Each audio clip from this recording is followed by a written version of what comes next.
Guys ready? All right. Folks, we're going to go ahead and get started. If I can ask you to find a seat, please.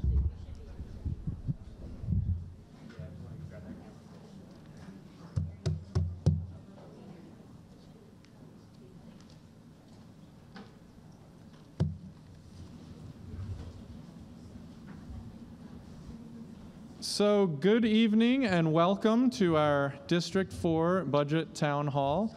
I'm Chris Trumbauer. I work for the County Executive's Office for Stuart Pittman, and I will be serving as your moderator today. And I will also be keeping time during the public comment portion. And I hope you're all very impressed, but I made my very own visual aid.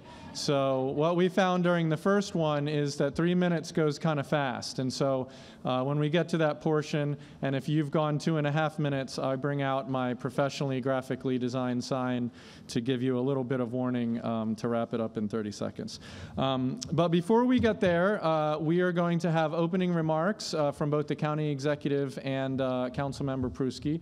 And we will start with Councilman Andrew Pruski.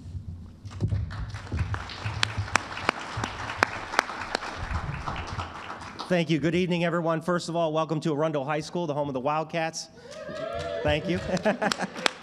We appreciate all the feeder schools. I noticed a lot of PTA folks here, other groups. I don't want to go through every community group that's here, but I want to thank you for coming.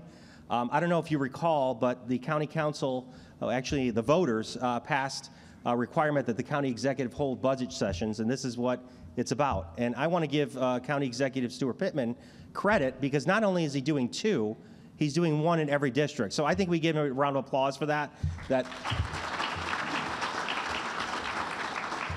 he actually wants to hear from voters. It was funny when I came in, somebody made that comment. They're like, actually, the county executive's here? Yes, he's here. And he'll stay and talk to people, too, unlike previous administrations. But what I want to talk about tonight, though, is probably the most important piece, is to hear from you. We have a lot of priorities in West County. As many of you know, this area has not been given its due diligence, to be completely honest with you. And it's happened for years, and I think that's about to change. But I'm hoping tonight that your testimony will compel my colleagues and the county executive to obviously fund some of those priorities. Certainly, schools is a top priority for mine, being a former teacher and on the school board, but also traffic, okay? Many of you have sat in it. You know that the roads and some of the infrastructure is obviously terrible, and we have other needs, parks and recs, certainly with Gork Park, Maryland City. I could go on, but more importantly, I want to hear from you tonight, and make sure that you take the opportunity to speak up, because I want your voice to count and matter to what happens in the county. So again, I want to appreciate everyone coming out, and let's get this thing started. Thank you. Thank you, Councilman Pruski. And while you're applauding, let's bring up the County Executive, Stuart Pittman. Thank you. It is definitely good to be in West County. I agree with Councilman Pruski that this area has grown a lot in terms of development, but not kept up in terms of infrastructure and in terms of just attention from county government. You're very lucky that your council person is the chair of the county council, and he's not only the chair of the county council, but he's the leader of a majority of the county council. So he's in a much better position than he was before. We've got a group of people that, a group of Democrats that are in the majority, but we also have 3 Republicans that we get along with and that we work with, and we've all sat down. I've been meeting with them all on a regular basis. We had 7 men, and now we have 5 women and 2 men. So I think that's improvement as well.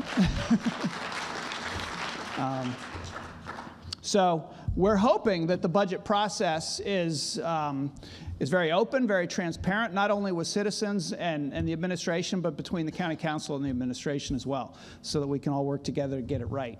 I want to introduce a few of our staff. We have James Kitchen, if you'll stand up. James, there you go. James is your constituent, community engagement and constituent service representative. So he works out of our office to engage directly with this district. And there are 2 other people who you should really know because they're people who can get things done. In particular, Ben Burge, who's our Chief Administrative Officer. Will you stand up, Ben? So Ben actually oversees all the departments of county government, and he probably knows more than I do at this point about the budget and the details of it, because he's a budget nerd as well as a data nerd. I hired him because he ran a county stat operation in Prince George's County, and we're counting on Ben to be able to not only make sure our money's spent well, but make sure that our government is run efficiently and that our decisions are based on data that we have. And then Jennifer Purcell, who's our Chief of Staff. Jennifer, stand up. Over here, okay. Overseeing the staff in the county executive's office and always taking a ton of notes. So everything you say will probably be written down by Jen. It's true that the reason that the foundation for this idea of doing budget hearings before the county executive does a budget, it actually came from Andrew Pruski. It was his bill to do a charter amendment, and he managed to get the 5 votes on the council to get it on the ballot, and the voters voted 80-something%, I think, to require the county executive to do at least 2 budget hearings to get input.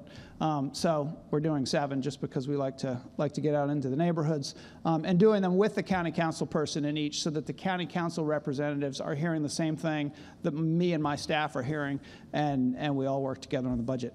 So we're here to listen. We're not here to tell you what our priorities are. I will just say that my basic philosophy is that I don't like to spend money. I'm a farmer from South County, and if you saw my TV ads, there was duct tape involved and all that fun stuff.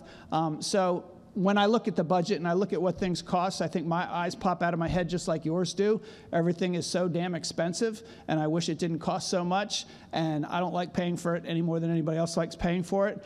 But at the same time, I look at the county and the way that it's grown in recent years, and I look at the infrastructure, and I look at the state of our schools and public safety and a lot of things, and I feel like we're at a point where we're going to have to make a decision about whether we want to invest in ourselves and how we want to invest in ourselves. So that's what this whole process is about. One thing that I'll say that does frustrate me, though, is that in terms of development, that the county council had an opportunity in 2008. They had a consultant that told them how much impact fees should be charged on new development from developers to cover the costs of things. And the county council at the time decided that they listened to the developers who said, we can't afford to pay those fees. It's too expensive. It'll put us out of business, and we'll have to go build elsewhere. And the budget office, believe it or not, was frustrated as well that the impact fees were set so low. So they've been keeping track of the revenue that we could have collected had the impact fees been what was recommended. And since 2009, when it started, we have lost out on $127 million, and $107 million of that was for roads, because we set our impact fee for roads so low. So clearly we need to address that, and we need to get the developers to pay for some of this, but that's not going to cover everything. So we got a little slideshow that we'll run through fairly quickly, if we can get the lights down. Just to set the stage before you tell us what you think the priorities should be. So I just want to briefly go through. This is the process, the timeline from September through July, which is the beginning of the fiscal year. You are here in March, and in March we are not only doing these 7 town halls, but that's where I'm hearing from each of the departments of county government. We look at what they're doing already, and we know what it costs to continue as we are, and they come in with what they call supplementals, which is the new stuff. And so I'll be, during the day, listening to the department heads, and in the evening, listening to the communities. And then May 1st, I do our budget, and I present it to the county council, and they take it from there, and they will have hearings as well, and they have an opportunity to change the budget from there. Next slide. So the revenue side of it, you can see the big blue is property tax revenue, the property taxes you pay, 44%. The orange is 33%, is the income tax that you pay, which is piggyback on top of the state income tax that you pay. And then the others are much smaller revenue sources that are fees and impact fees and things like that. You can see that you can adjust those, but you don't get much bang for your buck because they're small. Next slide. And then the way the money is spent by the county, the big blue is schools, Board of Education, That's just over half of what we do. And that includes, there's another slide, but it includes the debt service on building new schools and on maintaining schools and all of that. And then the next biggest is public safety over there at 20%. Most other government departments are general government at 12%, and everything else is smaller. So next slide. So this is just the Board of Ed side. Most of it is direct funding. Some of it, 81 million of it, is debt service on bonds for schools, and then there's school health and school safety police. Next slide. And then we threw in, I hadn't mentioned this, this is the beginning of a fun little toy that we created for you online. If you go to the county website, you can find a budget tool where you can go in and you can make adjustments of adding and subtracting and building your own budget, basically. You can pretend you're county executive. And these are just some of the numbers of personnel, what they cost. And note that they're not salaries. People don't get paid that much. It's salary plus other things that you have to do when you hire somebody. So a police officer, that includes a car. Next slide. And then infrastructure costs.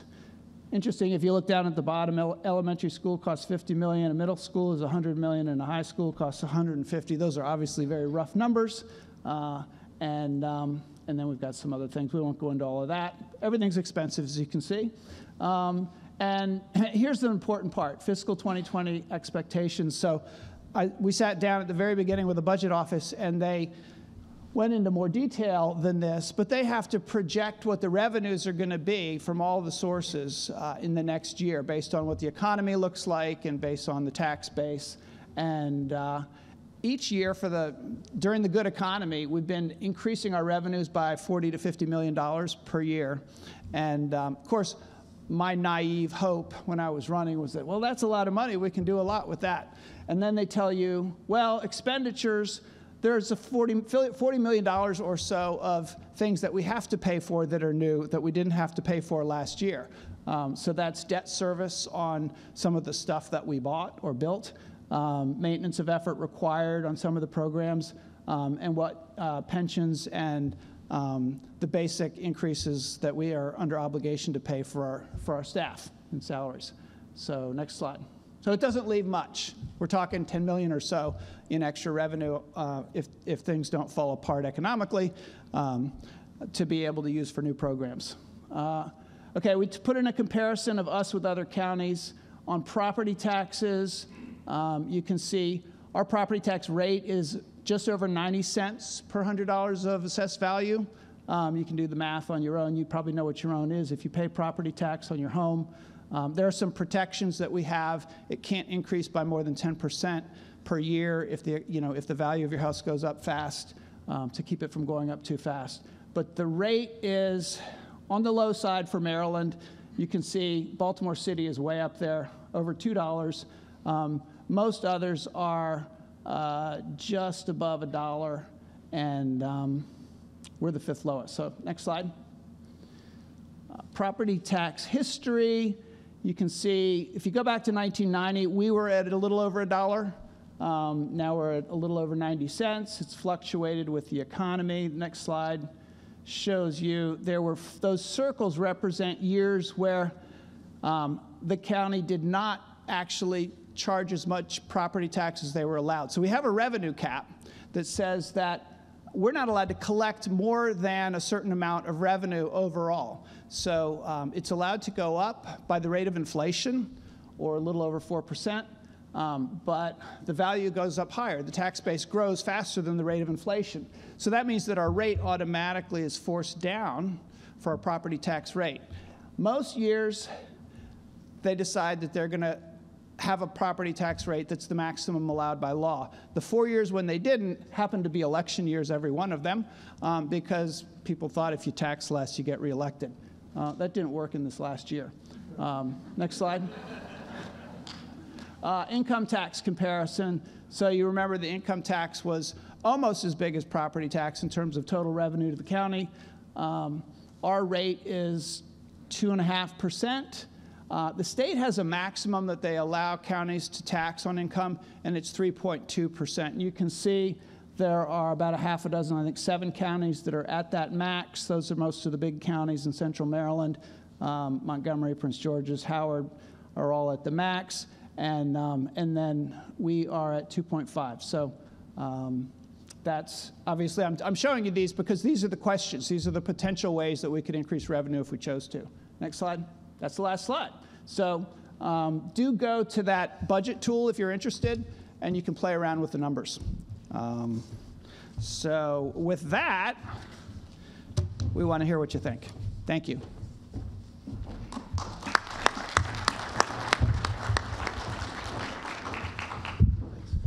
Okay, now for the public participation part of our program. I'm going to call up 4 names at a time, and if you'll make your way down to a microphone, we have them in each aisle. And then remember, you'll get 3 minutes. So Barbara Linke, Bert Rice, Rachel Myers, and Carol Kaysen, if you all can come down. And when you begin your remarks, please state your name for the viewers at home. Thank you. Go ahead. You want me to go first? You're the first in line. Okay. Awesome. So, my name is Barbara Linke. I am, I need my glasses. Hold on. Start my time over. I pressed pause. I'm a resident of District 4 and have lived here for 19 years. My 3 children have attended county schools. I am the head tennis coach here at Arundel High, then starting my 6th year. Go Wildcats. I've taught 10 and under children professionally and as a volunteer. I've worked for the United States Tennis Association as a regional youth coordinator. I'm a tennis player myself with many hats professionally and personally. I want to take a moment to support the recreation and park budget and their important mission to provide access to healthy activities year-round for our youth, adults, and seniors. This is an important quality of life needed physically and socially. I particularly support the tennis center at Millersville Park to be located in our district. I can speak to the tremendous demands and needs for a tennis center in Anne Arundel County. More importantly, I can speak to the community benefits that a year-round tennis facility provides us. The facility will offer summer camps, after-school programs, social, recreational, and competitive activities for juniors, adults, seniors, and families. It will support our county high school tennis teams, unified tennis, Special Olympic tennis teams, and more. Over the past 5 years, the Tennis Alliance has partnered with over 15 diverse community organizations to provide 200 free events supporting a healthy lifestyle. These programs will grow. It will be a great day when I can stay in Anne Arundel County for tennis. But more importantly, the youth opportunities will be here in our county. Thank you for this opportunity to speak. Lastly, there are others here to support who will not take up more time to speak. However, I do want to recognize them because of their enthusiasm to come. Would you mind standing up? Thank you. Thank you. Okay, thank you.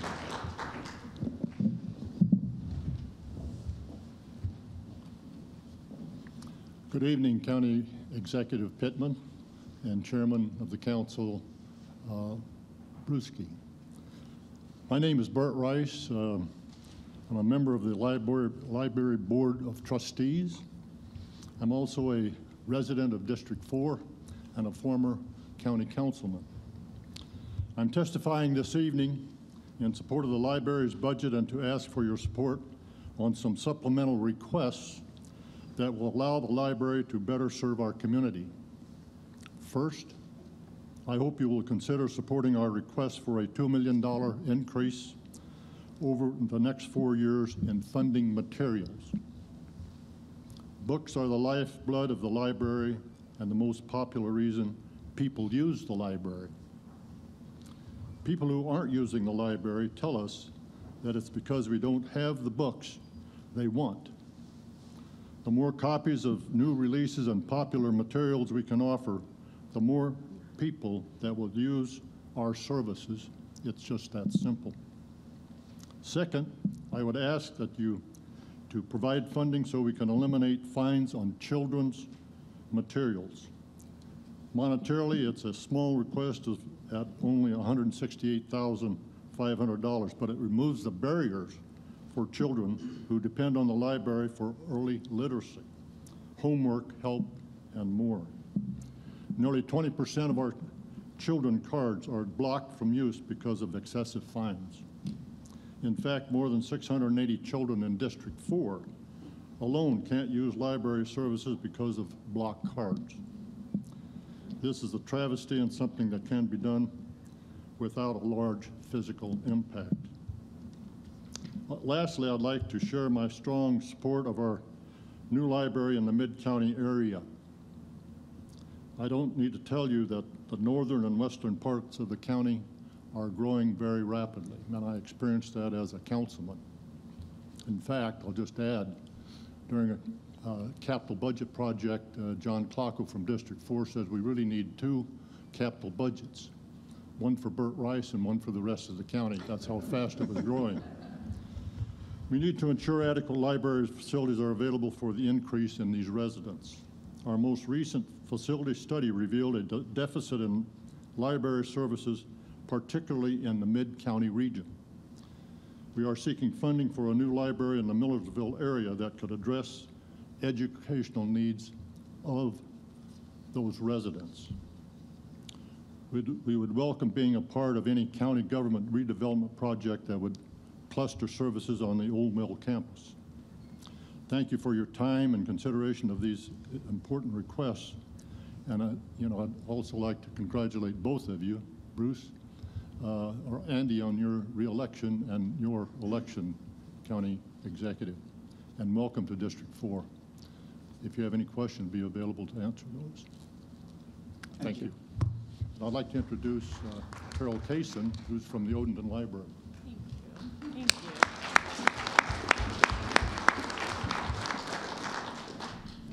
Good evening, Mr. County Executive and Council Member Pruski. My name is Carol Kaysen, and I'm the proud manager of the Odenton Library.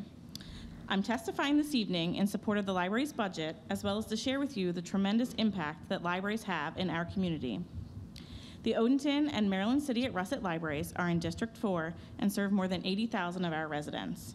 In fact, last year, these 2 libraries had more than 257,000 visitors, and our customers checked out more than 467,000 items. But we aren't just books. The computers and skills training resources we offer are life-changing. In 2018, customers in the district used our computers more than 114,000 times. At the Odenton Library, we offer group classes and one-on-one appointments to learn computer skills. We also welcome customers to bring computer questions to us anytime. And just last week, one of our staff members helped a woman who knows little about computers, as like many of us, she does most things on her phone now, but she has a small business and was a quick learner, acquiring basic skills that will change her life and her business. She was so happy with the results, she asked if she could give our staff member a hug. We also provide countless educational workshops for people of all ages on a variety of topics. I'd like to share with you about a few services specific to the libraries in our district. 3D printing classes and services are offered at both Maryland City and Odenton libraries. Both libraries have vibrant teen areas and host many teens after school, as we are a bus drop-off location for county magnet schools. We offer safe, inviting spaces and programming created specifically for our teens in the after-school hours. In addition to our new teen space at the Odenton Library, we have also recently renovated a space called the Creation Station, which will allow us to offer programming on digital content creation with new types of hardware and software, as well as a green screen for innovative STEM programming for all ages. I'd like to conclude with a story that a staff member shared with me this week. She said, "A customer asked for my help in finding resources for a new immigrant attempting to learn basic English.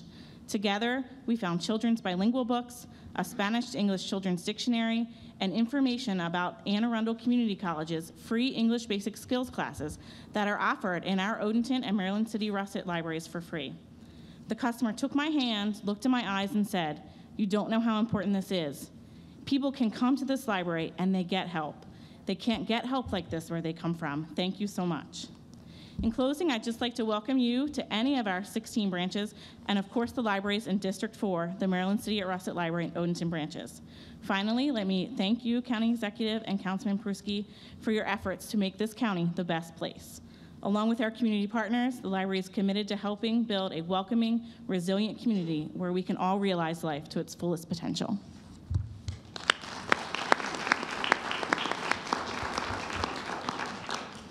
Hello. Good evening, County Executive Pittman and County Councilman Pruski. Thank you for your time. My name is Rachel Myers, and I'm the branch manager of Anne Arundel County Public Library's innovative new location, Discoveries, the Library at the Mall. I am before you tonight asking the county to fund the library's supplemental budget requests. Anne Arundel County Public Library's total budget is only $22.2 million, or 1.4 of the total county budget. This budget year, we are asking for increases in key areas to support the services and locations that we provide for all county residents. Anne Arundel County Public Library's top priority budget request is for continued funding for Discoveries, the Library at the Mall. Our location has been incredibly successful in the past year, helping over 50,000 people discover the library at a location that seems made just for them. Families discover that there is a place for them to gather and make connections as they navigate a new way of life. Small children discover the skills needed to be ready for school through early literacy story times and our 1,000 Books Before Kindergarten program. Bilingual families discover that the library cares for them through weekly bilingual story times and our growing world languages collection. Teens discover a safe space that they can visit while at the mall with their friends. County residents discover a convenient location to pick up their hold materials and return books from any location while at the mall for other reasons. Adults discover programs in partnership with mall stores that support their education, enrichment, and inspiration. At Discoveries, our program attendance has grown to be the strongest in the entire library system. We have had visitors from all around the county, including strong participation from residents in Gambrills. This community in your district is within the top 5 zip codes of Discoveries users. In addition, Westfield Annapolis Mall draws shoppers from all around the state. These shoppers are introduced via the library to the idea that Anne Arundel County truly is the best place. I welcome all of you to Discoveries the next time you stop by the mall. Please help us continue this innovative special service at Westfield Annapolis Mall even after our lease ends in December. Please fund Discoveries, the Library at the Mall, as a permanent 16th location of Anne Arundel County Public Library. Thank you for your time this evening, and I have a handout.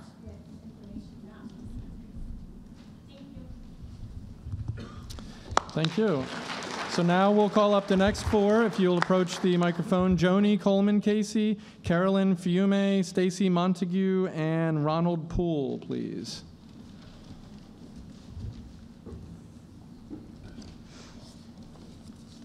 And remember to state your name, and you have 3 minutes. Okay. Hi, I'm Joni Coleman Casey. I'm a lifelong resident of the Crofton area. I'm saddened and disheartened to see what my community has turned into in these past few years. It's turned into what I call the northern version of Waldorf. Route 3 has turned into a commercial area lined with stoplights and multifamily housing. It's nothing like I remember and nothing like any of us wanted. So I would ask you especially to look at funding the transportation department.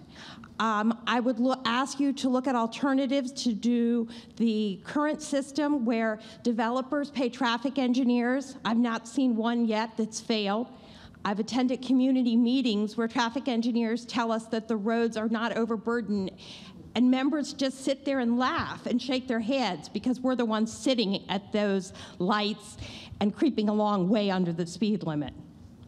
I would also ask you to find a way to fund a program, a position, a place where employees who know what's happening on the inside, who know what's not working, who can alert the public to political interference, maybe not as much with this administration, but past administrations.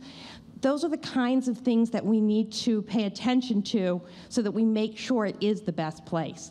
And by the way, we need a veterinarian for animal control. Thank you.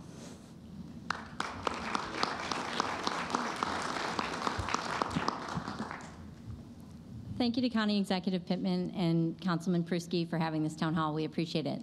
My name is Carolyn Fumey. I'm a District 4 resident. I have children in Arundel High School and Arundel Middle School.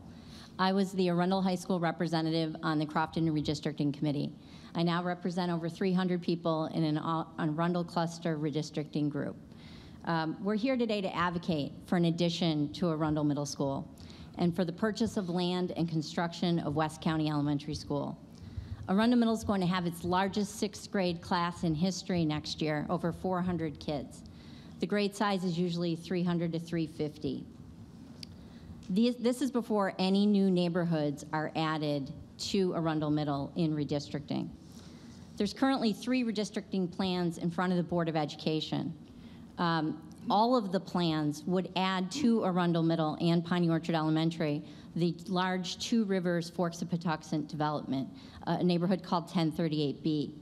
One plan, the superintendent's plan, also adds another large neighborhood called 1038C. It's all the construction by Target, the Beacon Apartments, and all the new construction by Dick's.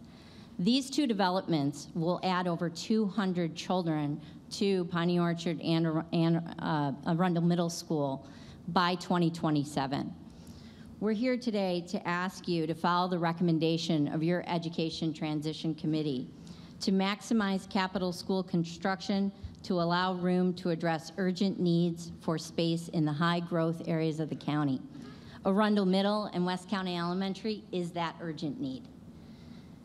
The new construction plus the Odenton Town Center development will swamp Arundel Middle if option 1 passes. We respectfully request you consider building 1 large Old Mill High School and use some space at Chesapeake High School and take some of the school construction funds for Arundel Middle and West County Elementary.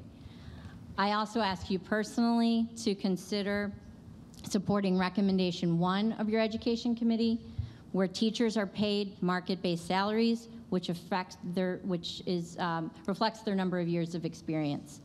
My house in Piney Orchard is 6 miles from the Howard County line. My kids' teachers can drive there and make $13,000 to $20,000 more in Howard County than they make teaching my kids. As Mr. Pittman, as you just said, this area has grown, but the infrastructure hasn't kept up. We're asking you to help out the infrastructure by an addition to Arundel Middle. Thank you.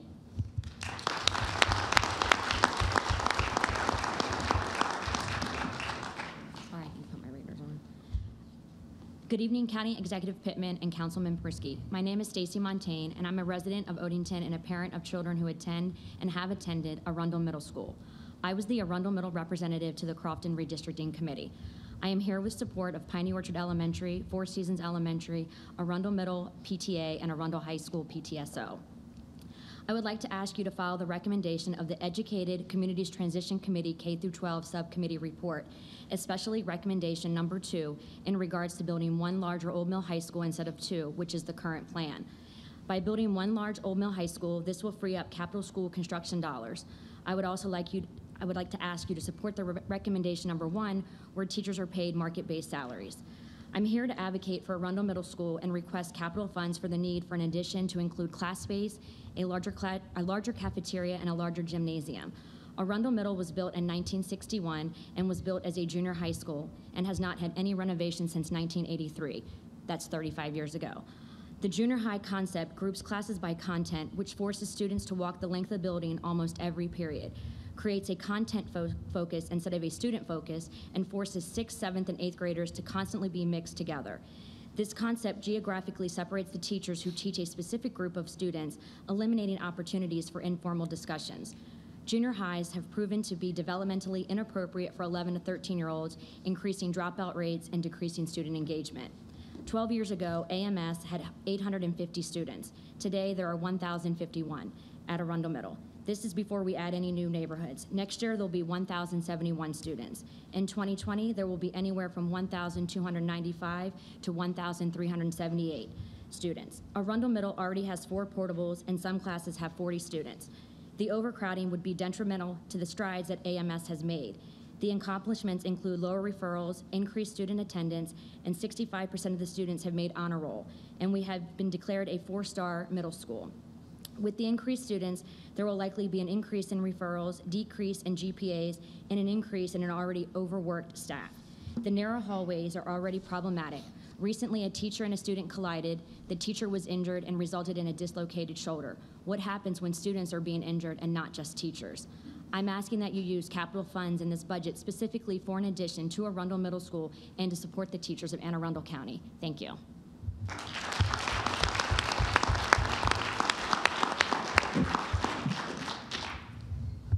I'm Ronald Poole. I'm a member of the 4th District, and I am here in support of the firefighters of Anne Arundel County. Excuse me. I live in an area where it's densely populated. I know if something happens in my area, I like to have my family well taken care of. And I have a station in Odenton, which has one 24-hour career firefighter. And if something happens in my area and that station comes, and they come with volunteers on the station, I want to make sure that we have everybody equipped to handle the situation and staffed in order to get everything done that needs to be done in my area as well. And my thing is, I want to make sure my area is going to be safe and taken care of for my family. That's it. Okay. Thank you. And we'll call up the next 4 names: Diana Metzer, Jacob Smith, Russell Leone, and then we have Darnice Jasper. It's unclear if you wanted to speak or not. So if you do, come on up. If you don't, just stay where you are. That's fine. Just a reminder to please state your name, and you'll have 3 minutes. My name is Diana Menser, and I first want to start out by saying nothing is free. It comes at a cost of the taxpayer. And then I'd like to ask Mr.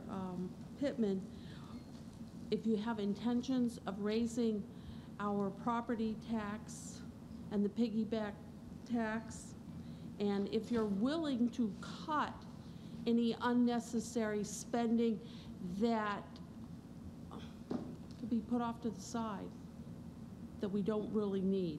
Are you willing to look at that? Yes, I'm willing to cut all unnecessary spending.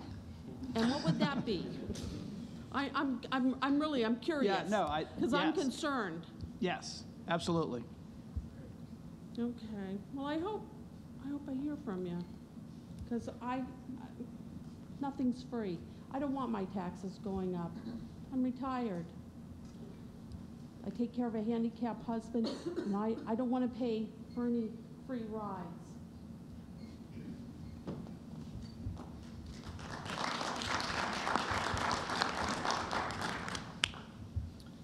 Good afternoon. My name is Jacob Smith. I'm the Student Government Association President at Anne Arundel Community College. First, let me start by saying I feel for both of you. It's hard when somebody asks me for $5, and we're here asking for millions and millions of dollars. It's your money, though. Yeah, it is, in a way. I seek support for Anne Arundel Community College's budget that we recently passed. Seeking a lot of it from the county support. We both know, or all 3 of us know, that we're not getting the funding that we need from the state. They're not really following through with the CADE funding plan. Trust me, we met with state legislators today, and we talked to them about that, but there's only so much we can do. I encourage anybody in here, if you meet with a state legislator, whether on the Senate or the Congress side, mention that they should start funding community colleges more. It's very important for this county. As you both know, a lot of our budget that's going up this year is to support the teachers' raise in salary. We're currently, I think, in the last 5 community colleges in the state for pay to our teachers. We have amazing teachers out there. My psychology teacher was received his PhD from the University of Chicago, which I noticed that you did as well. Stuart Pittman. It's really an amazing thing, the community college. I work with students every day that were kicked out of their homes for one reason or another. I myself grew up in a household where heat and hot water was a luxury. Both my brothers were incarcerated by the time I was in middle school.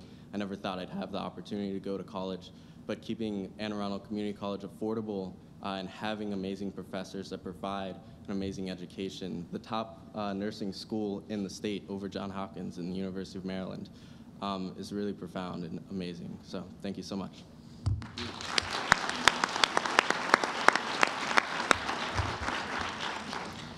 Good evening. I'm Russell Leone, the president of the Teachers Association. So good evening, Councilman Prusky and County Executive Stuart Pittman. So the first thing I want to start off with is saying our students are waiting for us. And I start off that way because our teachers are about our students. But right now we are asking for ourselves as well, because we want to make sure that we are keeping our quality teachers here in the county. And now is the time for us to make up what has been lost. In 2008, we entered a recession. And over the last decade, teachers' pays have been frozen 5 of those 10 years. And we've never made up from it. So we are asking you to fully fund and even go a little bit further if you can, because what we need to do is we need to bring up our members that have been here for so long. The other part of that is the inequity, because people can now come into our county from other places and they're making more money than people that have been here with the same amount of experience, the same qualifications. And our students really need people who are motivated and want to come to work. And when you work next door to somebody that has 5 years less experience than you, and they're making more money, that's demoralizing. You're being asked to help mentor them, and you know every day that they're making more money than you. They don't have to have the second job. Many of our teachers that have been here since before 2008 are working 2 and 3 jobs. So I ask you to please help fix this problem that we have with inequity and treat our teachers so that we can be our best selves for our students. Thank you.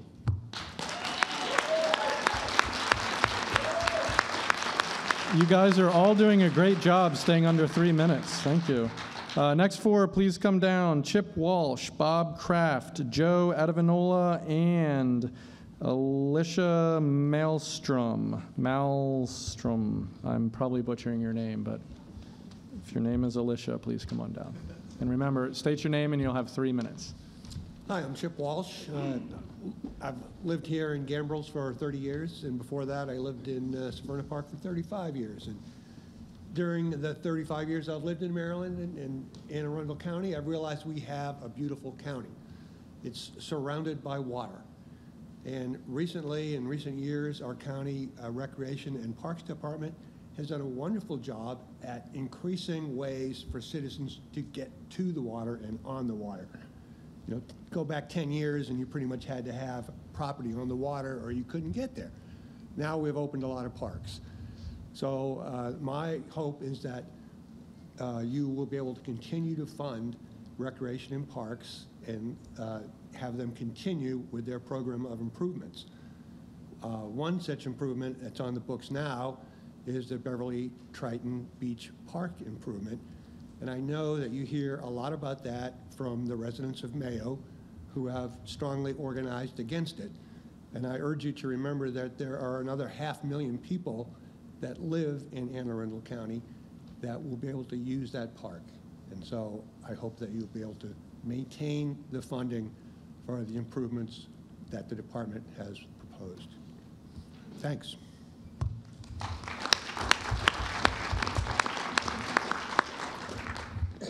Good evening. My name is Bob Kraft and I live in Crownsville. I'm the grandparent guardian of a 18-year-old special needs grandson. Full disclosure, for the last couple of months, my grandson has been a 4-hour per week employee of the Parks and Recs Department, helping with the adaptive sports program. He also volunteers about 3 hours per week at Lake Waterford, helping the Rangers with park maintenance. Now, while I'm very much interested in funding for all special needs things, especially that for the education budget, tonight I want to focus on the Parks and Recs budget and the adaptive sports programs provided by that department. My grandson was born with a number of problems, the most disabling being a brain malformation. As a result, he started out with some significant deficiencies, including physical ones. Shortly after he came to live with us in 2009, doctors and therapists at Kennedy Krieger Institute said we needed to amp up the physical activity if he was to progress. One doctor literally said, sports, sports, sports. This was perplexing because his condition clearly precluded participation in typical youth programs. Fortunately, we soon discovered the county's adaptive sports program. In his case, baseball, kickball, and basketball. Nothing has been more important to his growth and overall development than these incomparable programs. He has learned how to run, jump some, hit home runs over the fence at Lake Waterford's Freedom Field, developed social skills, an enhanced sense of self-worth, and enjoyed the feeling of competition with programs and rules modified according to the needs of the individual. The baseball program, for example, has given the participants the ability to meet a couple of Baltimore Orioles each year and to play ball with them at fantasy clinics. Imagine kids, some in wheelchairs, getting the opportunity to hit against a major league pitcher, and resulting smiles and bump in self-esteem that accrues as a result of that. As I said earlier, nothing has been more important to my grandson's development. I suspect this is the case for many other participants as well. I urge you to fully fund the department's request for adaptive sports programs and the maintenance needs at Freedom Field. It is a wonderful special needs facility, but after several years is beginning to show a lot of wear and tear. If not properly maintained, the field could become hazardous to these young special needs athletes. In summary, for some of the most challenged among us, these programs deliver the goods. Please give them your unqualified budgetary support. Thank you for this opportunity. Thank you.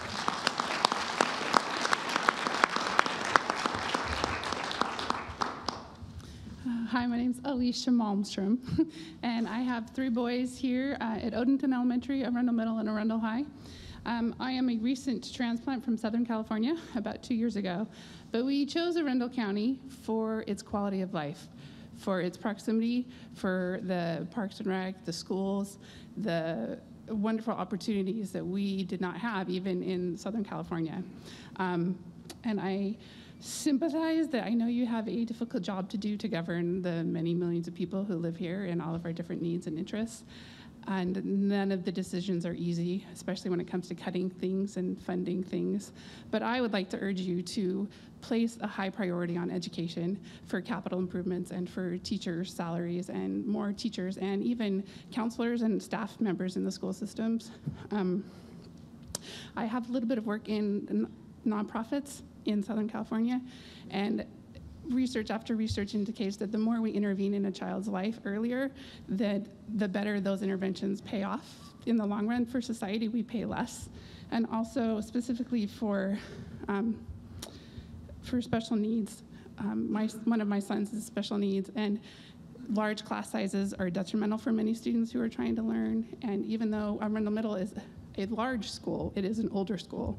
And so when it comes to the redistricting options that are placed before the board, I support the rest of the redistricting committee here for option 2, because I feel like we should share the burden of waiting for the expansion projects to be built amongst all of the schools that are being affected, instead of making them so disproportionate for Piney Orchard and Arundel Middle.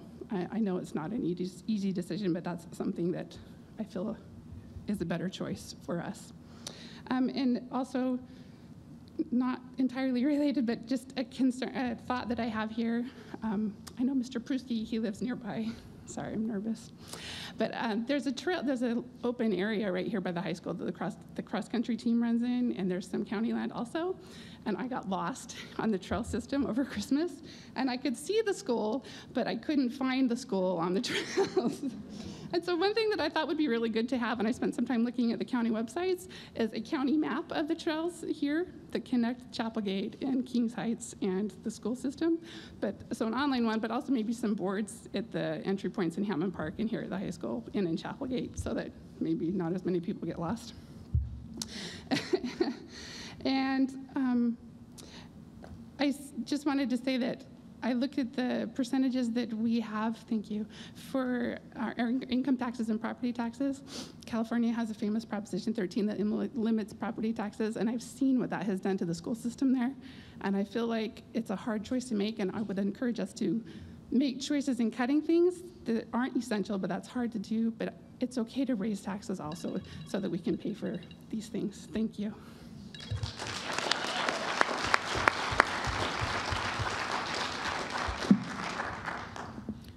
Good evening, Councilman Pruski, County Exec Pittman, and Mr. Trumbauer. My name is Joe Divinola. I'm president of the Anne Arundel County Professional Firefighters Local 1563, the largest public safety union in the county. I'm here to tell you tonight that our staffing levels are dangerously low. This county has not kept up with the growing population or the call volume that has increased 5% each of the last 7 years. The National Fire Protection Association, that creates standards and codes for usage adopted by the local governments across the country, devoted to eliminating injury, death, and loss of property due to fires. Our department has adopted many of these practices, but not the practice of staffing on our first arriving engines and trucks. NFPA standards has a minimum standard of 4 firefighters arriving on a piece of equipment on a fire. These are minimum standards. Other jurisdictions around us have adopted these minimum standards because they are the safest and most productive standards for my members to make a save, put out a fire, and protect property. Out of 31 stations in Anne Arundel County, we meet this standard only at 4 stations. Again, that's 4 on a piece is a minimum. We have several stations that go out with just 2 people on a piece. One station right close by, after 5:30, has driver only in Odenton with a career staff. That's in this district. In this day and age, those staffing levels are just not right. They're crazy. They're dangerous. In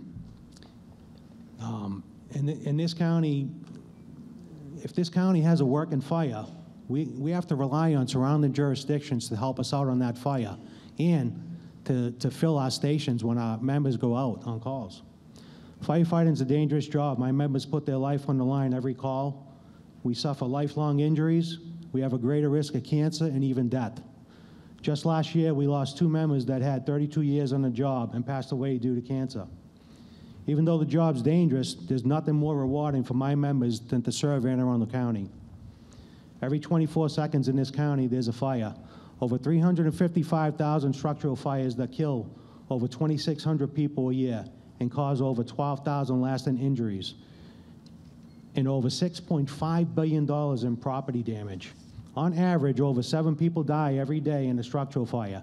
This year, from January 1st to March 5th, there were 15 deaths in Maryland alone due to fires. 3 of them were in this county, 1 in this district. I'm here to let you know that the Anne Arundel County Fire Department needs to be funded at the full level that Chief Wolford from the Fire Department asked for. Thank you. Okay, we're going to call down our next 4. Mike Posdahl, Rebecca Kay from Piney Orchard, Amy Britt, and Jamie McIntosh. If you'd make your way down to the mic and just state your name, and you'll have 3 minutes, please. Great. Good evening, County Executive Pittman and County Council Chair Pruski. My name is Mike Posdahl, and I'm here tonight in my role as president of Gambrills Odenton Rec Council, or GORC, in our effort to improve our facilities to keep up with the growth in this community. I'm a 16-year resident of Odenton. My wife Cindy's a teacher here, and my 2 children attend Watchapel Elementary and Arundel Middle School. So I realize all the issues we have that we feel like as our area has grown, we've been underfunded. But let me start by just saying thank you for having this town hall. It's a welcome breath of fresh air to have an open government where you feel like people are actually listening. We really welcome that, and thank you. So, on the other hand, I also know what you're facing with everyone here asking for so much and limited resources. My day job, I do capital budgeting for a major company. I understand the fact that there's never enough money to go around, so good luck, and I really hope you have some tough choices ahead and you have good information to work with. Our community is the fastest growing part of the county, and it's been that way for many years. People are frustrated with the lack of facilities we have. Our schools are overcrowded. We don't have enough recreational facilities. For GORC, we were about 2,400 participants just 6 years ago. Today, we're over 3,000. That's a 25% growth. It would be even higher, but we've actually had to start capping registrations on different sports because we can't fit them on our facilities. There's just not enough room. We've worked with Rec and Parks to try and look for additional facilities. Unfortunately, there isn't enough land here in this part of the community. So instead, we've started working towards an improvement at our park in hopes of being able to add lighting and add usable time at the existing facilities rather than just building new facilities. And that's our goal, is to hopefully, by putting in enough facilities for parking and to facilitate youth sports, we can continue to serve the needs of our community.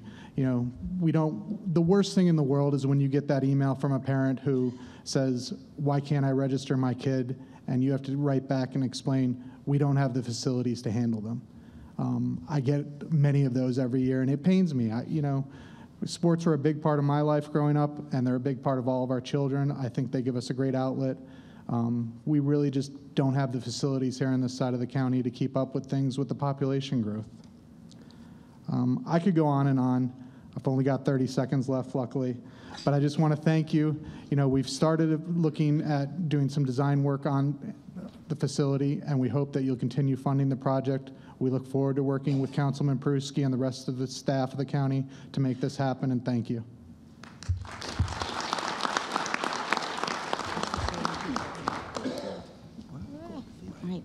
My name is Rebecca Catraba.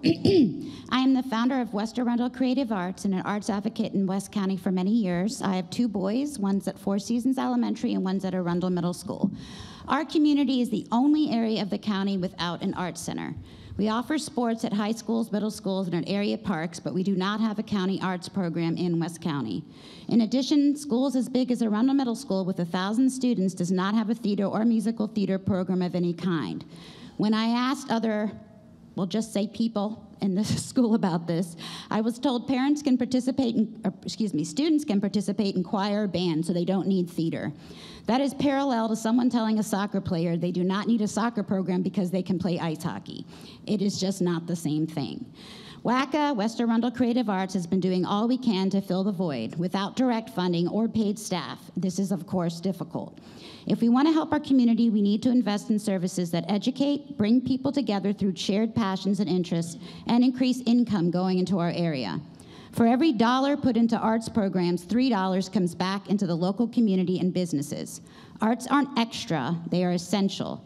We have a mental health crisis in our school. Arts won't make that fully disappear, but access to arts will help. Just like with sports, there are many of our youth that do not have interest in sports and need to have an outlet in other areas, or maybe in addition to sports.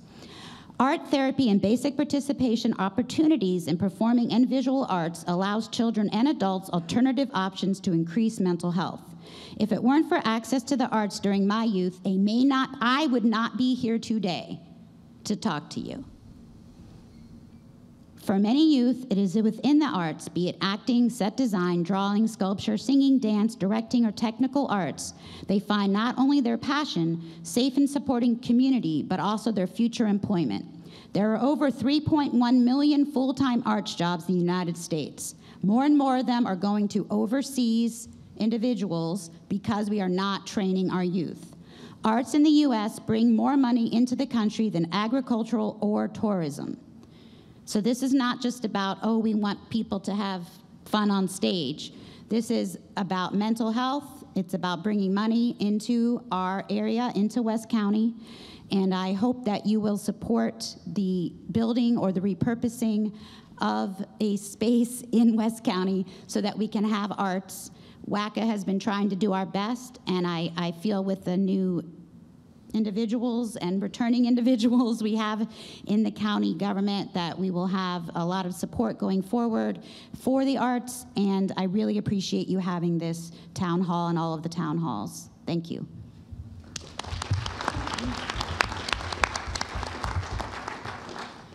Hi, my name is Amy Britt. Thank you for having this event today. I live here in Odenton. I've lived here for 9 years. My stepson is 17 and a senior here at Arundel High.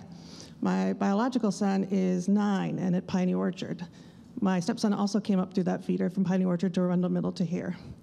I know there's data available to say that the educational quality has declined in our county. I don't need the data because I've lived it. The class sizes have gone up, the classroom resources have gone down, and the quality of education has absolutely gone down. So to me, it's insane that we're picking between teacher pay and classroom resources and all these other things when we have the county that we have. So I ask you to please tax us at the rates that the neighboring counties are taxing, pay the teachers what the neighboring counties are paying. We want to invest in our kids. Please let us do that. Thank you.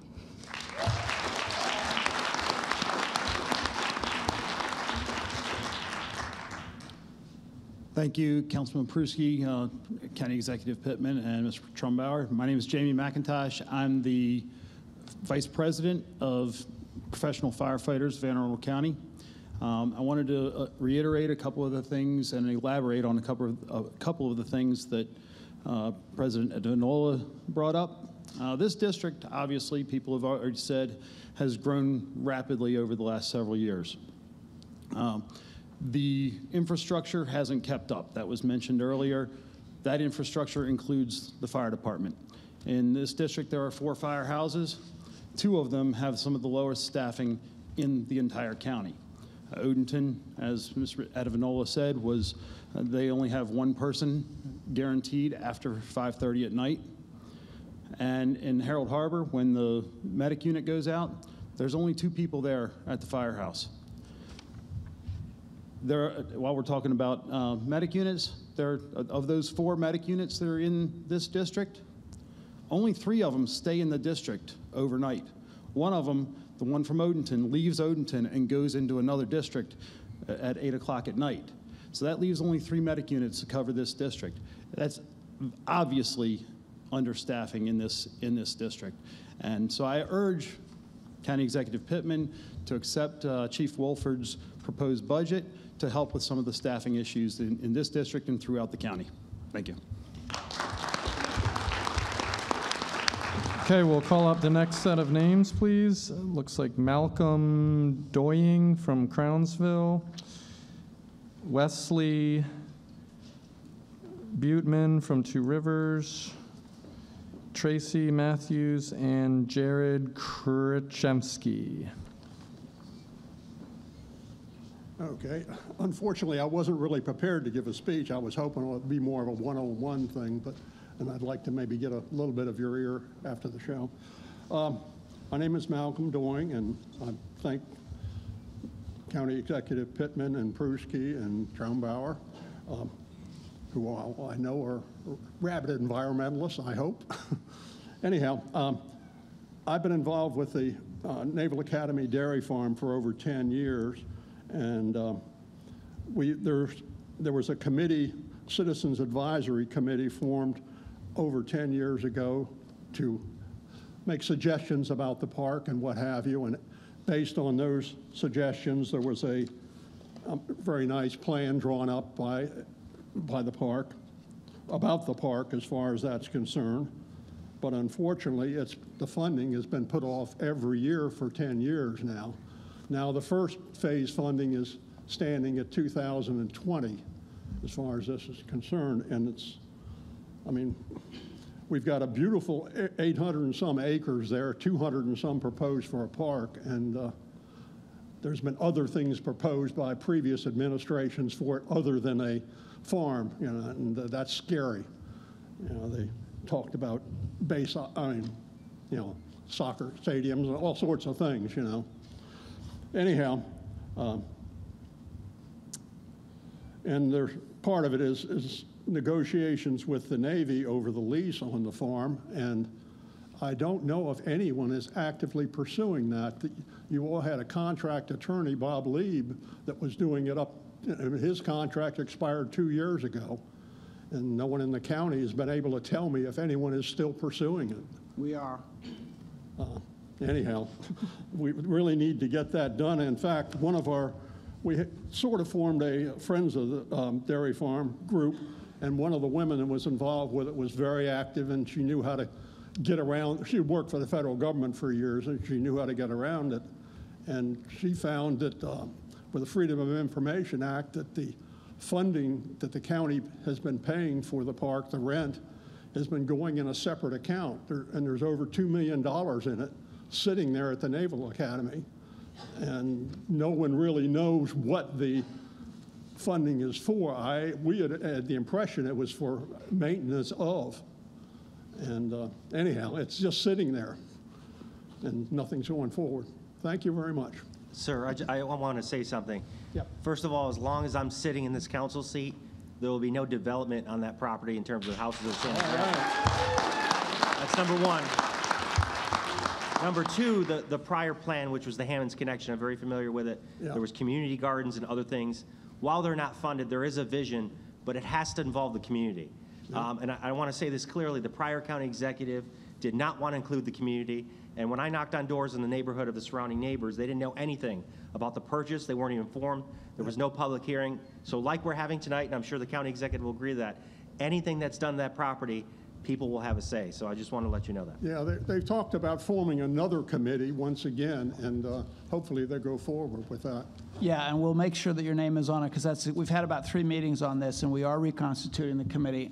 Chairman Pruski insisted that we get the community input, and we are again in talks with the Navy about a better deal than we have now. Yeah, and Dave Myers from the Extension Office, they have a meeting tonight at the Extension Office about the Agricultural Educational Committee, and we're hoping there can be something along that line at the park too. Thank you.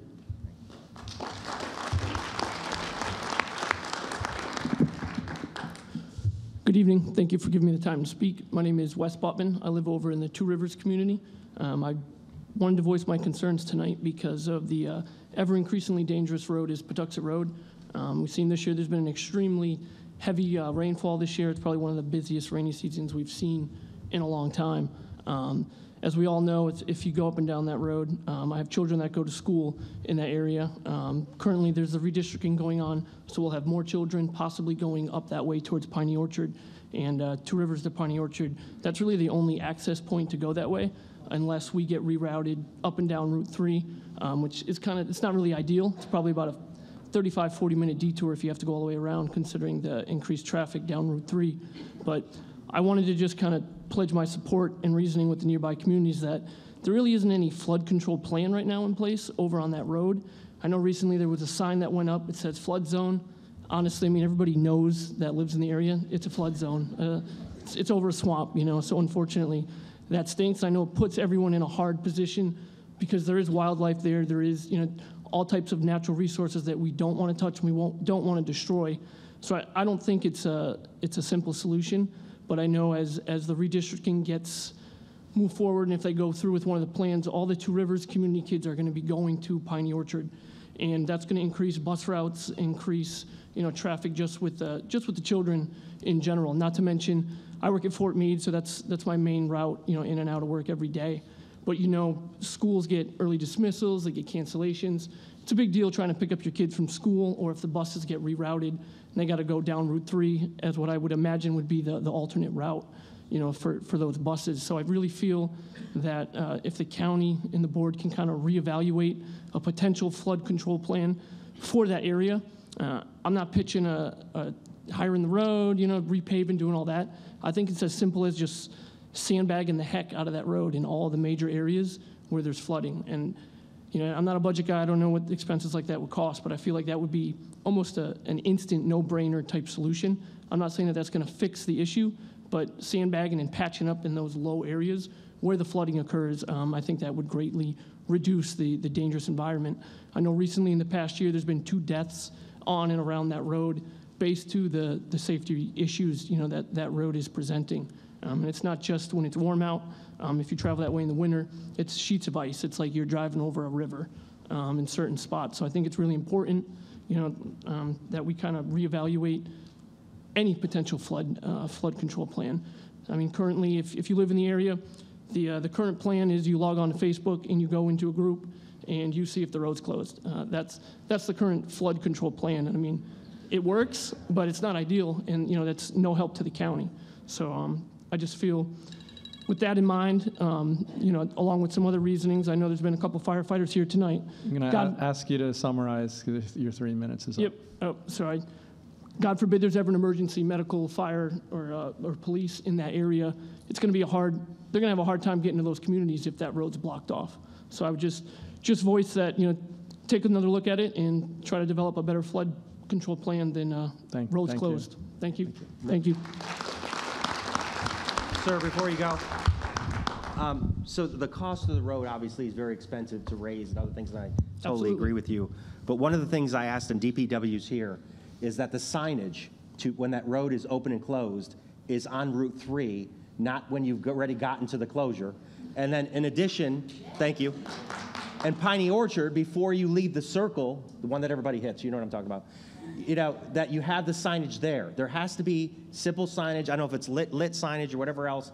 What happens now is people drive down the road, and then there's a sign right where it's closed. Right. It doesn't make sense. We need to prevent people from going there. So again, I've had that request. I don't know when it will get funded, but I believe in common sense things immediately. That doesn't answer your full question, but at least it starts letting people know what's going on. I want to let you know that. Thank you.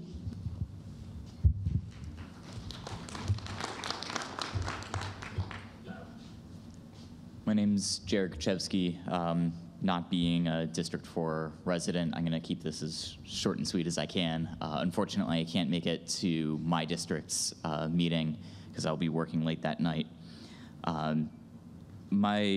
What I wanted to bring up was related to infrastructure projects, not necessarily encouraging that you guys spend more money that you don't currently have extra of, but merely considering other things that need to go into the county's plan, not just drivers, but also people who want to be able to get around without having to get into their car. I'm an avid cyclist and frequently use the B&A trail. If possible, I want to be able to bike to work, something I used to do when I was living in Glen Burnie before moving to Pasadena. But having been hit by a car already in the just over a year that I've been living in Pasadena, and had countless near misses, including people driving off the road and cutting me off while I'm on my bike keeping up with traffic, it's something that's particularly concerning to me. Anne Arundel County has what I was once told is the largest single employer in the state of Maryland with NSA.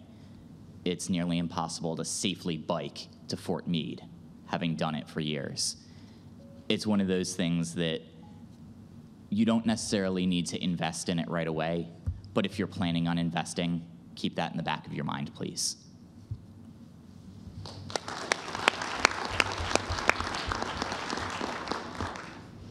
Hi, I'm Tracy Matthews. Thank you for coming tonight.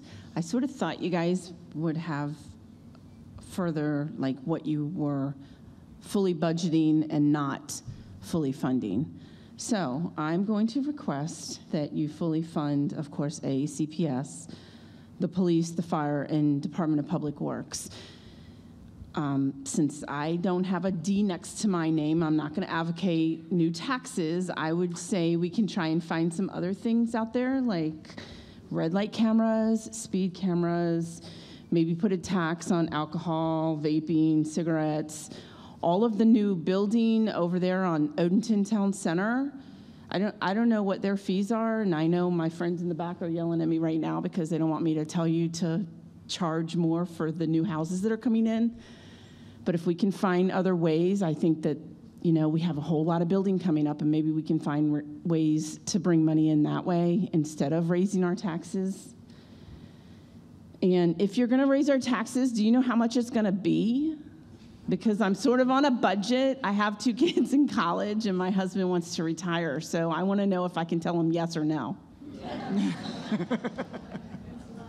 And whatever Stacy said, I 100% agree with her on Arundel Middle. They've got 4 portables out there already. It's crazy to think that we want to put more kids over there. So that's all. Thanks. Thank you. Okay, next 4 people, if you'd come on down. Elizabeth Soroka, Ella Moisdale, Ann Schifferly, and Thomas Mertz. Come on down. Remember, you'll have 3 minutes, and please state your name before you begin your testimony.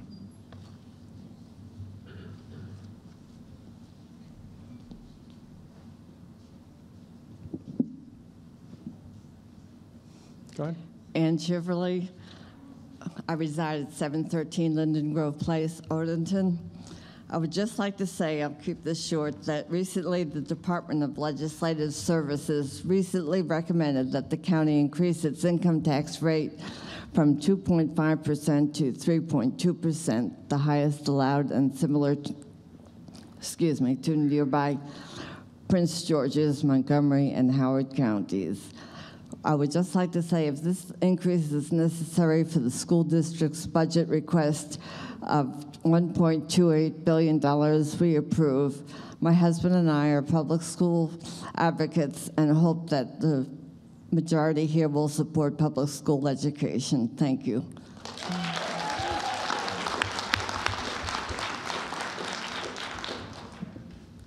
Hello, my name is Ella Molzio from Severna Park Middle School. Tonight, I would like to share a story about my science teacher. I never liked science before this year, but now it's one of my favorite subjects because of my teacher. A few years ago, he was offered a position in another school as an administrator. He declined.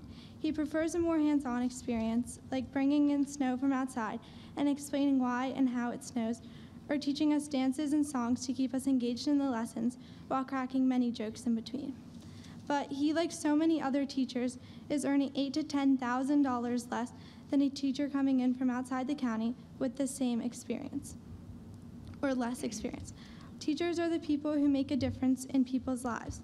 So I believe we owe it to them to eliminate all pay gaps and pay them as much as other counties do, so they can focus on what they love to do.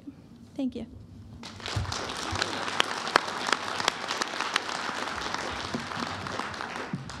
Hi, I'm Pat Ranney. I'm president of Indian Landing Community Association, and I'm sort of sharing this spot with Elizabeth because we're both interested in the Millersville Park,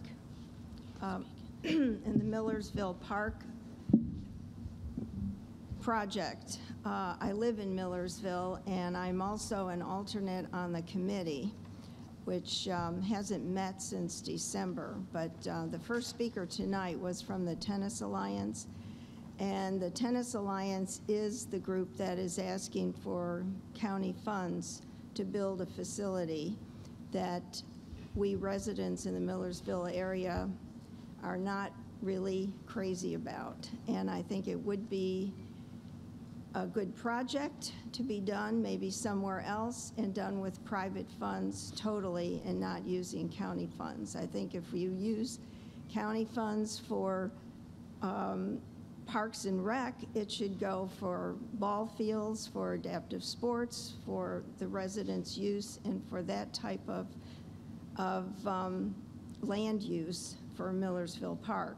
And also, I feel that the money should go to teacher pay and to education from Anne Arundel Community College on down, because the college runs many good programs for seniors, for college-age students, for everyone to get an affordable education. So I think the money should be going there, and that if we want a really fine tennis facility with indoor and outdoor courts and that sort of thing, it should be totally privately funded with no money from the taxpayer.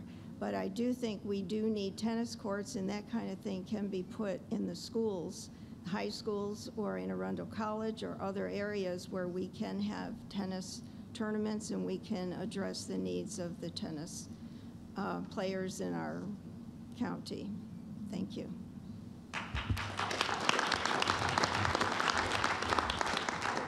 I'm going to step right in here for a moment and add a few things. I am a lifelong resident of Millersville Elementary. Oh, yeah, right. Well, I went there to school. A lifelong resident of Millersville. And Can you state your name? oh, sorry. I'm Elizabeth Sroka, and I have a question for the Tennis Alliance group. I would like to know who of them live on Millersville Road or within 1 mile of the proposed Millersville Park. Are there anybody? Well, there's a huge concern within the community about the impact that this will have. It is a huge, absolutely huge facility, and the land is zoned RLD, And many of us feel that this will alter the complexion of our community.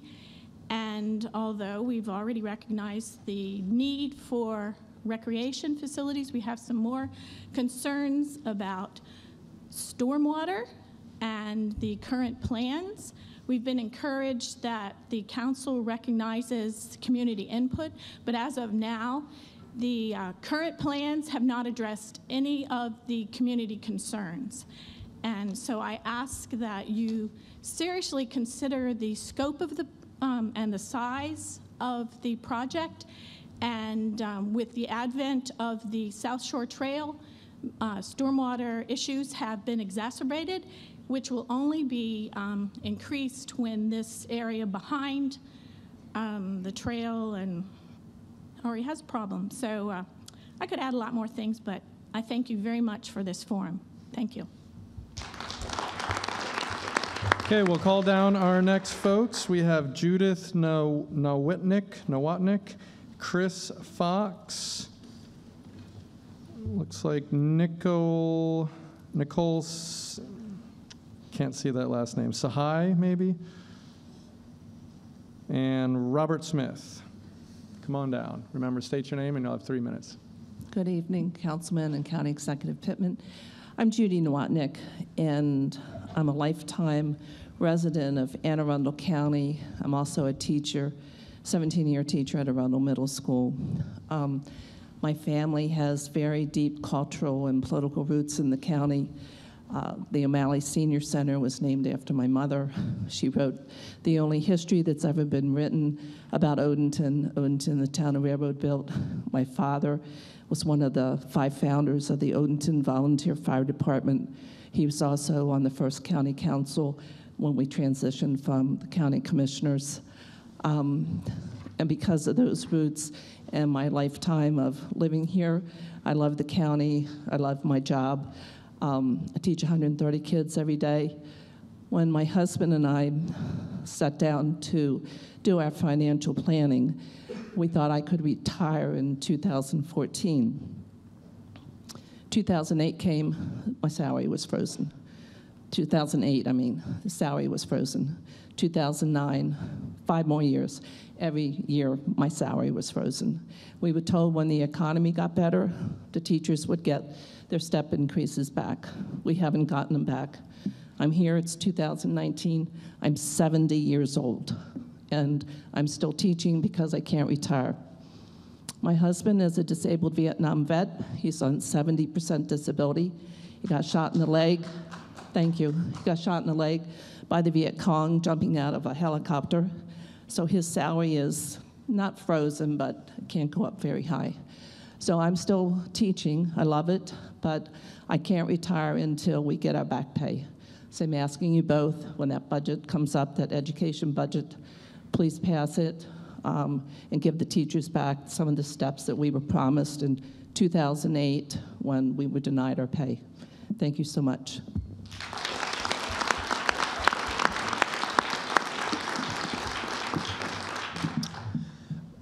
Hi, my name's Chris Fox. Thank you guys for having the forum. I've lived in Odenton, I guess, since 2000. I have 3 sons, 1 at Arundel Middle School, 2 at Piney Orchard Elementary School.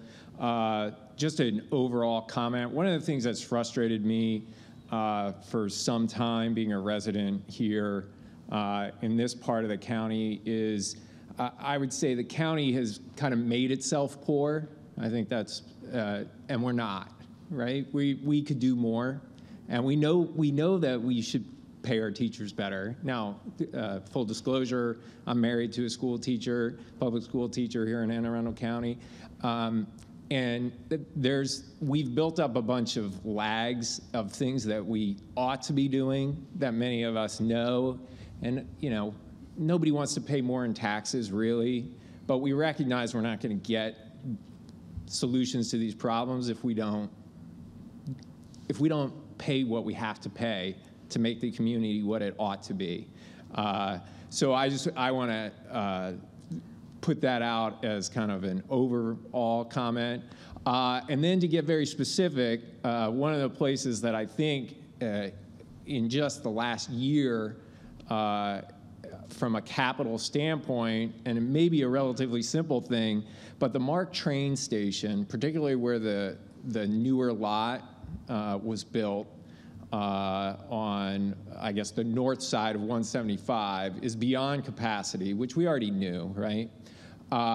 But what's developed as more development has gone on around the station is it's become increasingly challenging to make a left turn out of there in the evening, either to come back towards Piney Orchard or for the people on the south side of the 175 and that other large parking lot to go left to get up to Route 32. And as we all exit there at night without a left turn signal, it appears to me that we're going to have more and more, at some point we're going to have more accidents because we have to guess when can I go. And it's kind of like exiting a Bowie Bay Sox game, particularly at 5:30, 6 o'clock, 6:30 at night, which was not the case even a year ago. But as the developments grow, it's become much and more challenging. So I don't know the feasibility of a left turn signal on that light there, what it would cost, what the other things are, but I would urge you to have the Department of Public Works study it because something like that might really ease the congestion leaving the train parking lots. Thanks. Chris, can I respond to that? Chris, thanks for coming up. I actually wanted to respond to your piece. One of the frustrating things that I've had on the council is that many of these roads are run by state highway, and we haven't gotten a response, but I have the county executive here, so I'm going to take this opportunity. I would like to have state highway come out and hold this same public meeting to talk about the traffic issues in West County, number one.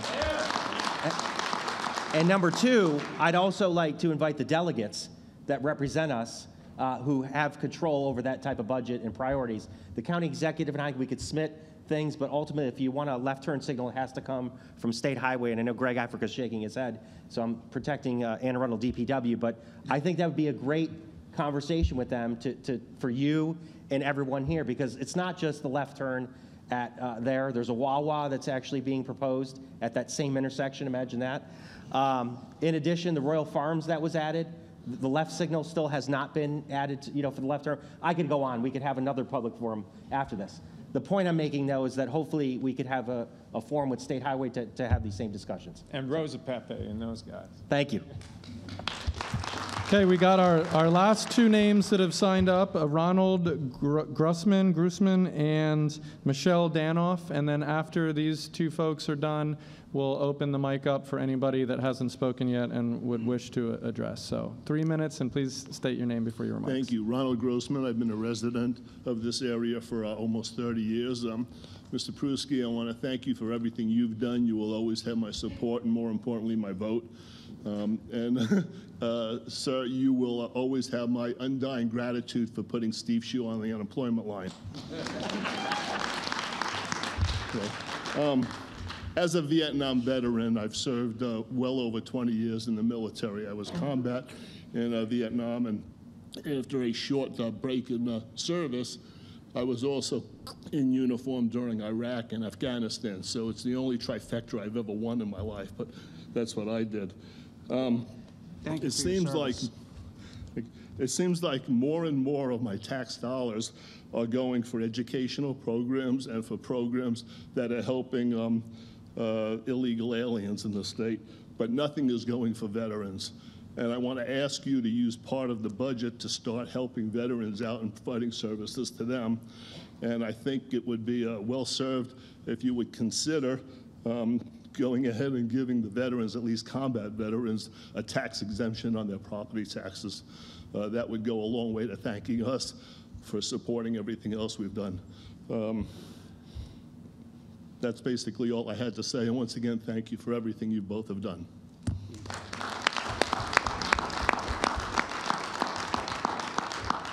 Good evening, and thank you all for going to all of the districts and really listening to the entire county. I'm Michelle Danoff. I'm with the Neighbors of the Mayo Peninsula, as well as the Peninsulas Coalition and the Stormwater Coalition. I've been involved with these groups for several years and have been to numerous meetings. And I've been to numerous meetings with the previous budget and GDP process. And I can say I keep hearing the same thing over and over from every corner of the county. We need infrastructure. Infrastructure first. Infrastructure affects the health, safety, welfare, and economy of this entire county. After a record year of rainfall and not so smart growth for numerous years, we are suffering from the results of the damage that runoff can do. From flooded roads, to washed out areas that have been historically dry, to loads of sediment going into the bay, and sinkholes that could swallow cars. Mayo's had one for 9 months. We need to fund our needs first, and that's our infrastructure. Also, I'd like to add, as a resident of Mayo, I'd like to say Beverly Triton Nature Park is open. It is a fabulously wild, wonderful place with great trails, beautiful ponds, and lots of wildlife, everything from deer and turkey and eagles. Please come down. Pack your patience, though, because in the last 10 days, we've had 4 road closures. One was for numerous hours. That's what the residents of Mayo are concerned with, just like every other community. We need our infrastructure worked on. We need safe roads, safe drinking water, adequate fire and EMS, pay our teachers. Once that's all done, if we have anything left in the budget, then let's look at the goodie list of wants. Thanks, and hope to see you down in Mayo. Okay, that concludes our list of folks that signed up. If anyone else who has not spoken would like to address the panel, please make your way to the microphone. Remember to state your name, and you'll have 3 minutes. My name is Harry Sinclair. I think I may have been here much longer than a lot of others, about 75 years. I'm from the middle of downtown Gambrills, right out in the middle of Route 3. Then I moved to Odenton. Now I'm living in Crofton, so I know a little bit about the area.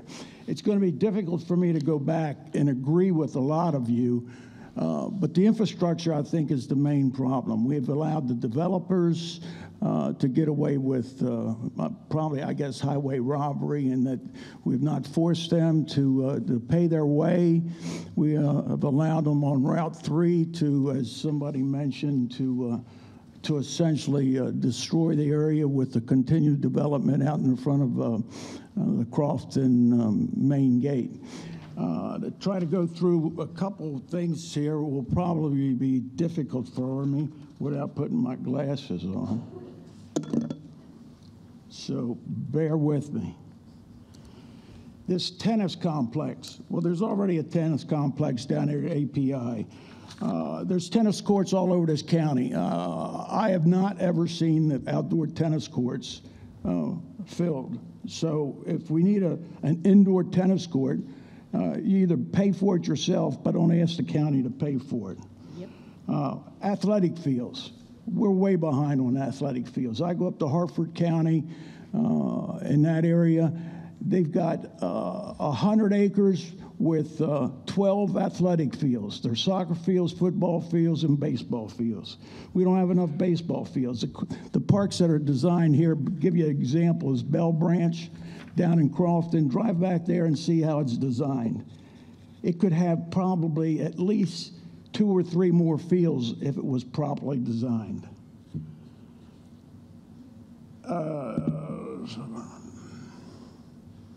The Crofton area, like I said, needs to be managed a little bit better. This school, if anybody doesn't really know, was built back in 1954, and it's still standing. The school in Severna Park was built back in the late 50s. They had to tear it down and build a beautiful complex. I don't know why they had to tear it down. I forget. The reason I say is that because all the snotty little kids over in Severna Park tore it apart. But this is a run. I graduated from here in 1962. My daughter graduated in 1990. So there's a lot of infrastructure, and I understand that the high school and middle school up in Meade, up in Old Mill, is going to be torn down. They're going to build a whole new complex over on Papa John's farm. Now that doesn't make a whole lot of sense to me either. Is that these buildings, this one 54, and now it's 2009. That's a lot of time. Mr. Sinclair, that's 3 minutes right there. Well, I hope we are able to do something with these Democratic politicians. Thank you very much.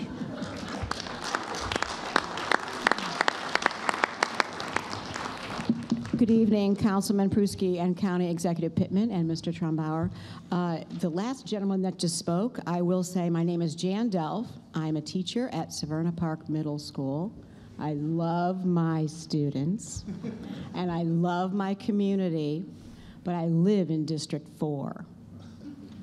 As a teacher, yes, the pay inequity has to be solved. Yesterday, it is horrible that I am teaching next to someone. I take that back. My colleague is teaching next to someone who is 7 to 10 years younger than they are and making $10,000 more with less experience because of the pay inequity hiring practices at AACPS. That's number one. Number two, crowded classrooms, all of that. You've heard it, but it's real. I am a teacher. I teach special education. My class sizes are about 20 with 2 adults in the classroom. I go into other classrooms with 1 adult, 1 teacher, 40 students in a classroom. You can't even move or breathe. And that school has been renovated, and it's still not adequate. We've got 4 portables that just came in. That's that part. So that's the teacher side of me. Now, the District 4 side of me. I am in complete agreement with several of the people that spoke here tonight. We don't need a tennis court in Millersville. If you have been in Millersville, on Millersville Road, near Millersville Elementary, first of all, it's an awesome feel. We don't need a big, huge complex there. It's the wrong place for that facility. That's number one. Number two, I can't believe that in Gork, you can't register your child to play sports because there's not enough room. Everyone needs to be able to play a sport if they want to. I teach the other side of the tracks students often, and they need sports and they need the arts. Those 2 elements are critical for the well-being and the mental health of many young people. That square peg round hole in our educational system. Okay. Dairy farm. If anyone has ever gone by the dairy farm, I raised my children on the dairy farm area where we milked the cows. It is an awesome facility. Personally, I love it, and I don't want to see it go. And the last thing, in terms of taxes, I used the tool, which was really cool, on the website. I support, as a citizen, increasing the income tax, not the property tax, but I also believe, still, Route 3 going north and south in West County has been ruined. You can't get from point A to B, and it's still growing. I'm going to ask you to make your last point. Sorry. Thank you. Up. And let's look at some of the zoning and not just change the zoning when someone asks it to be changed for more development. Thank you so much.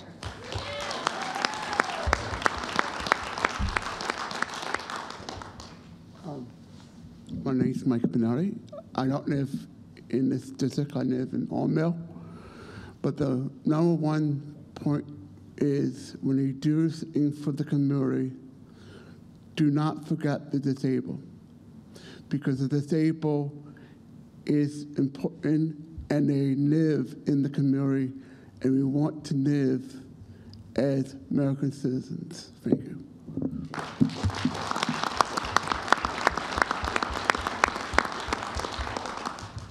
I'm not going to take up much of your time, but Mr. Pruski, you mentioned reaching out to State your State name. Highway.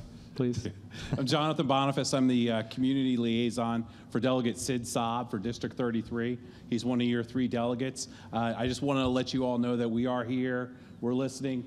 Max Pierce is also here from Heather Bagnall's office. Delegate Bagnall sent him up here listening. We have cards for those representatives. So if you do have some of those issues that Mr. Pruski said, you should reach out to the state delegates, we'd be more than happy to meet with you after this. I'll be in the back. Max is right over here. Thank you.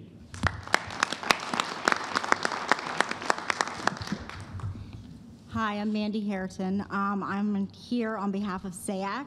I agree with everybody about the teachers. Everything needs to change when it comes to education.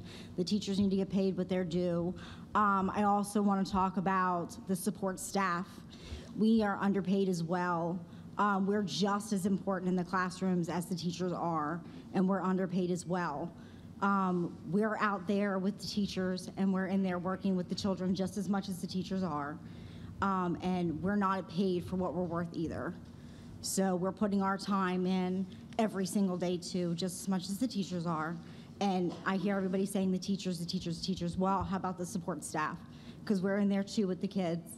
I'm in special education, but I'm out in the general classrooms where the class sizes are 40 kids. So now you've gone from 2 people in the classrooms to 3 people in those 40-size classrooms. So you can really barely move. And I know I'm coming out of pocket $300 to $400 every class year because I'm supplying kids with hygiene products because they can't get it from home.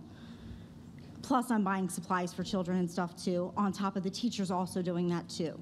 The teachers get reimbursed from the school board, but the support staff doesn't get reimbursed. So I think the support staff also needs to be considered in the budget as well. Thank you.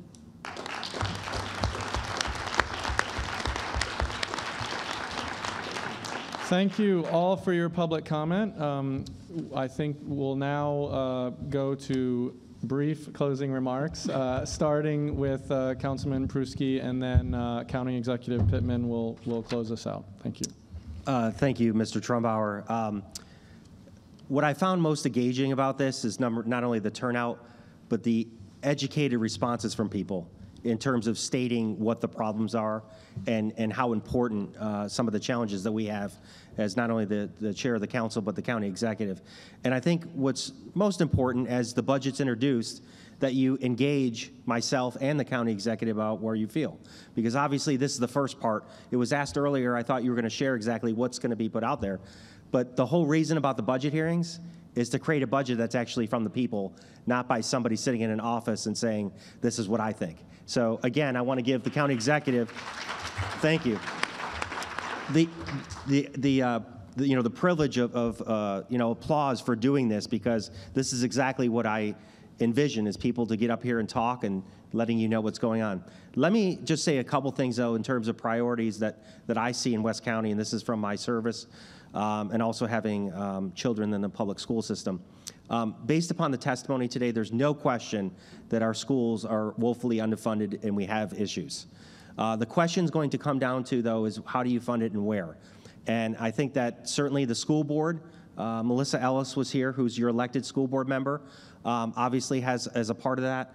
But in addition, it's also parents and other folks coming forward. There's going to be a lot of needs, but we have to sort through that.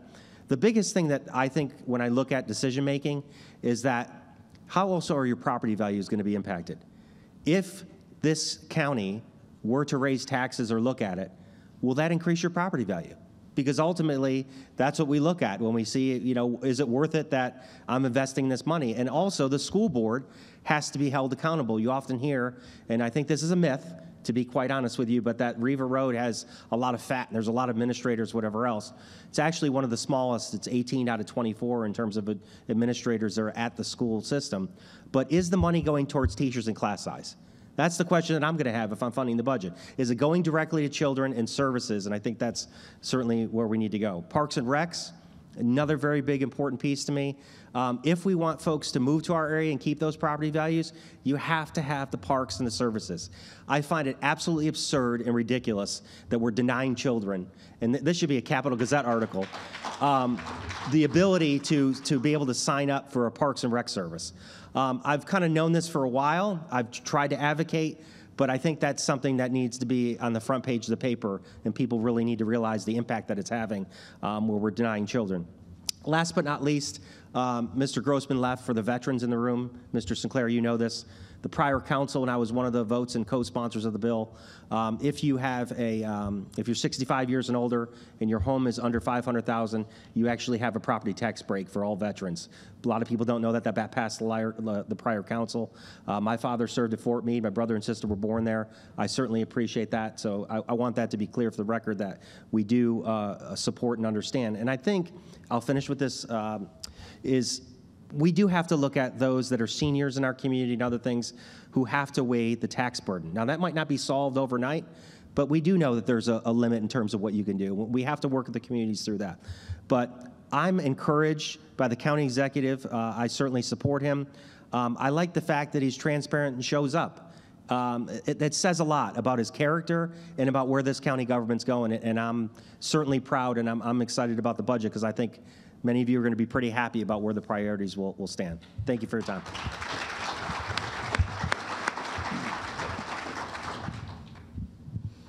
So I know it takes a lot of courage to stand up in front of a microphone and do what some of you did. Some of you are really good at it. You've done it a lot, I know. Some of them, it was the first time.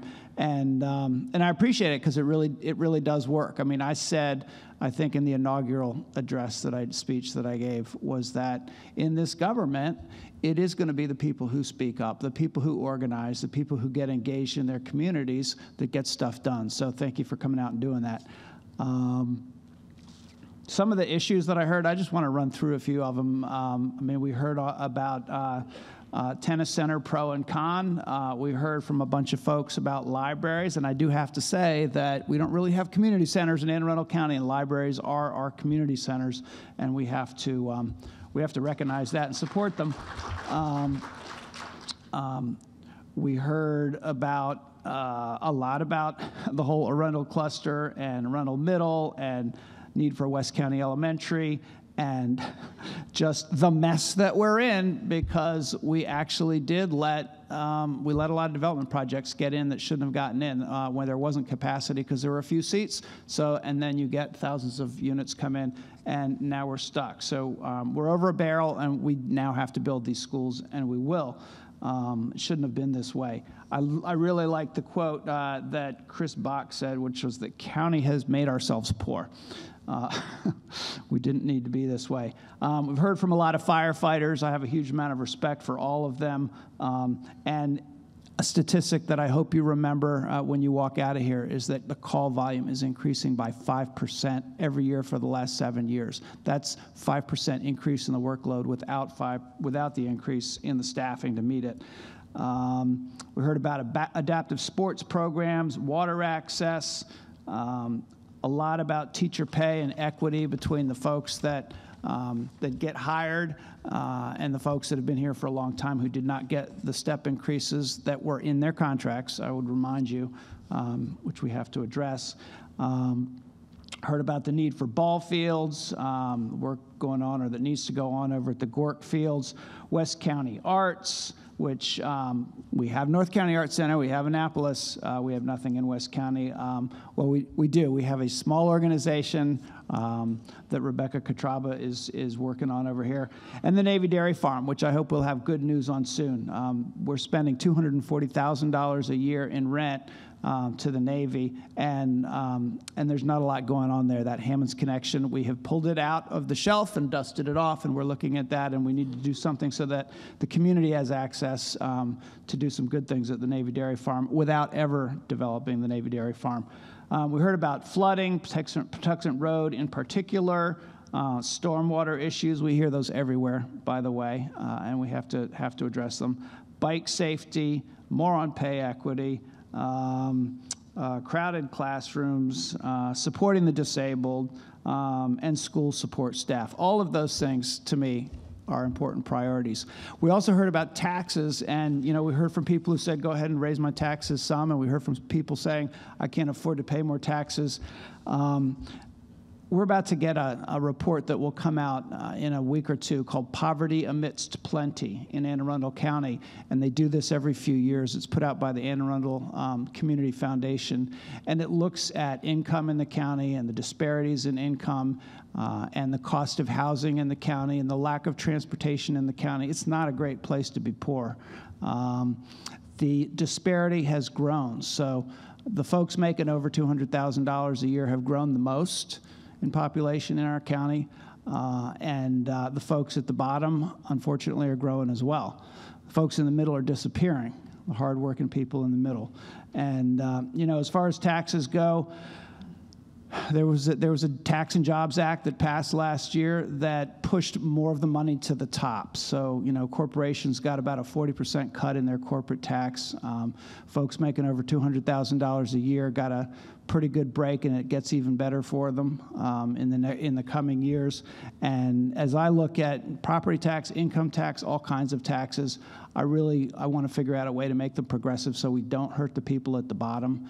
We're already talking to people in the legislature about a bill to allow local governments to do progressive income tax and do protections on property tax so that it doesn't get the people at the bottom end of the scale.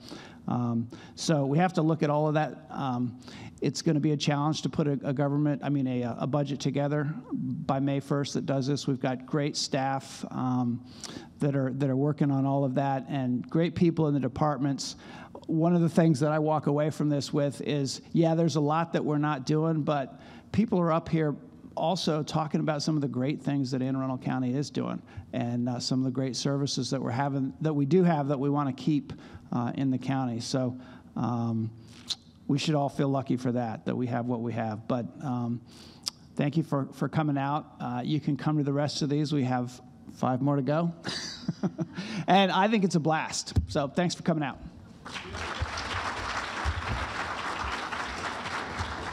Appreciate it, Stuart. Yeah.